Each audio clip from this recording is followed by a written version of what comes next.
जय श्री कृष्णा। स्वागत है आपका हमारे YouTube चैनल पर। श्रीमद् भगवद गीता के अध्याय हम सुन रहे हैं। 6 अध्याय पूर्ण हो चुके हैं। आज है 7वां अध्याय। अगर आपने हमारे चैनल को सब्सक्राइब नहीं किया है तो सब्सक्राइब अवश्य कीजिए, जिससे आपको सभी अध्याय आसानी से प्राप्त हो सकें। श्री कृष्ण भगवान बोले, हे पार्थ, मुझ में मन लगा करके मेरे ही आश्रय होकर योगाभ्यास करते हुए मेरे स्वरूप का संशय रहित पूर्ण ज्ञान होगा, सो सुनो। वह पूर्ण ज्ञान मैं तुम्हें सुनाता हूँ, जिसके जानने से तुमको इस लोक में और कुछ जानना शेष नहीं रहेगा। सहस्त्रों मनुष्यों में से कोई एक सिद्धि प्राप्ति के लिए यत्न करता है। उन यत्न करने वाले सिद्धों में से भी कोई ही मुझे ठीक जान पाता है।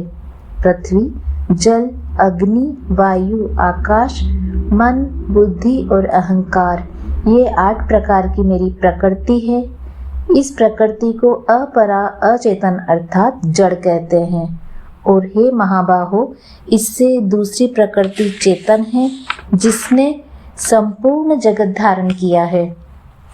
इन्हीं दोनों प्रकृतियों से सब प्राणी मात्र उत्पन्न होते हैं। ऐसा जानो, यह प्रकृतियां हमसे ही उत्पन्न हुई है। इस प्रकार जगत की उत्पत्ति और प्रलय का कारण मैं ही हूँ। हे धनंजय, धागों में जिस प्रकार मणि पिरोई जाती है, उसी भांति यह संसार मुझ में ही गुथा हुआ है।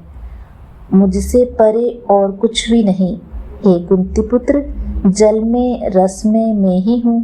चंद्रमा और सूर्य में मैं प्रभा में ही हूँ। सब वेदों में प्रणव में ही हूँ। आकाश में शब्द तथा पुरुषों में पौरुष में ही हूँ। हे अर्जुन, पृथ्वी में जो सुगंध है तथा अग्नि में तेज में ही हूँ।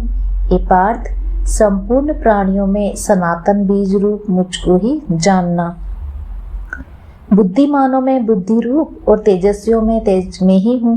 हे अर्जुन, काम और रोग रहित बलवान पुरुषों में बल और पुरुषों में धर्म के विरुद्ध न जानने वाले का कर्म मैं ही हूँ। जिसने सात्विक, राजस, तामस पदार्थ हैं, वे सब मुझसे ही उत्पन्न हुए हैं, परंतु उनमें मैं नहीं रहता। ये सब मुझ में है। सत्य, रज, तम, ये तीनों गुणों के प्रभाव से यह सारा संसार मोहित रहता है। इस कारण यह इससे परे मुझ अव्यय परमात्मा को नहीं जानता। मेरी यह गुणमय और दिव्य माया अत्यंत दुष्कर है। जो मुझको अनन्य भाव से भजते हैं, वे इस माया को पार कर जाते हैं। जो पापी मूढ़ नराधम माया ने जिनका ज्ञान हर लिया है और आसुरी भाव ग्रहण किए हुए है, मुझको नहीं पाते। हे भारत श्रेष्ठ, अर्जुन, 4 प्रकार के जीव मुझको भजते हैं। दुखिया, जिज्ञासु, ऐश्वर्य की कामना करने वाला और ज्ञानी, जिनमें मुझे सदा एकाग्रचित्त और केवल मेरी भक्ति करने वाले ज्ञानी पुरुष श्रेष्ठ लगते हैं, क्योंकि ज्ञानी को अत्यंत प्रिय हूँ और वह मुझको प्रिय है। यद्यपि ये सभी भक्त श्रेष्ठ हैं, तथापि ज्ञानी तो मेरी आत्मा ही है, क्योंकि वह मुझ में ही मन लगाकर मुझको ही सर्वोत्तम गति मान मेरा ही आश्रय ग्रहण करता है। अनेक जन्म के अनंतर ज्ञानी मुझे पा लेता है। ऐसा महात्मा अत्यंत दुर्लभ है। जो सब जगत को वासुदेव में समझे, अपनी अपनी प्रकृति के नियम के अनुसार मनुष्य भिन्न भिन्न काम वासनाओं के अज्ञान में डूबकर उन फलों की चाहना से अन्य देवताओं के अधीन होकर उनकी उपासना करते हैं। हे अर्जुन, जो भक्त श्रद्धा पूर्वक जिन जिन देवताओं का पूजन करना चाहते हैं, उन पुरुषों की उस श्रद्धा में दृढ़ कर देता हूँ। वह इस श्रद्धा से युक्त होकर उस देवता की आराधना करता है, फिर उसको मेरे ही रचे हुए कर्म फल प्राप्त होते हैं। परंतु उन अल्प बुद्धि वालों का फल नाशवान है।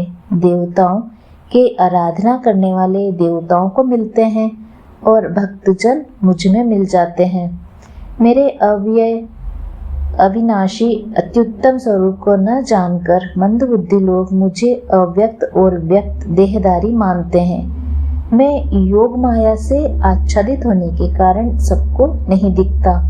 उसी से मूढ़ लोग अनादि तथा अविनाशी मुझको नहीं जानते। हे अर्जुन, मैं भूत, भविष्य और वर्तमान के सब प्राणियों को जानता हूँ, पर मुझे कोई भी नहीं जानता।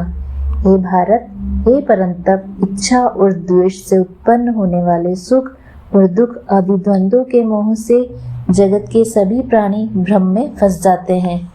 जिन पुण्यात्माओं के पाप नष्ट हो गए हैं, वह पुरुष द्वंद्व के मोह से छूटकर दृढ़ निश्चय करके मेरी भक्ति करते हैं। जो मेरा आश्रय लेकर जन्म मरण के दुख दूर करने के अर्थ प्रयत्न करते हैं, वे पुरुष ब्रह्म, आत्मज्ञान और संपूर्ण ज्ञान को जानते हैं।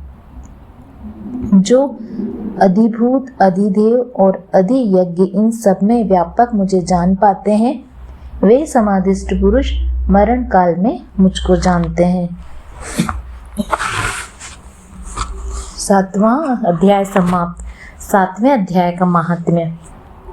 श्री नारायण जी बोले, हे लक्ष्मी, अब 7वें अध्याय का महात्म्य सुनो। एक पटेल नामक नगर था, जिसमें शंकुकर्ण वेश्य रहता था। वह व्यापार करने को नगर के बाहर कहीं परदेश को जा रहा था। रास्ते में शंकुकर्ण को एक सर्प ने डस लिया, जिससे वह मर गया। तब उसके साथी दाह क्रिया करके आगे को सिधारे। जब लौटकर घर में आए, तब उसके पुत्र ने पूछा, पिता, शंकुकर्ण कहाँ है? तब उन व्यापारियों ने कहा, तेरे पिता को सर्प ने डस लिया था, सो वह मर गया। यह पदार्थ तेरे पिता का है, सो तू ले।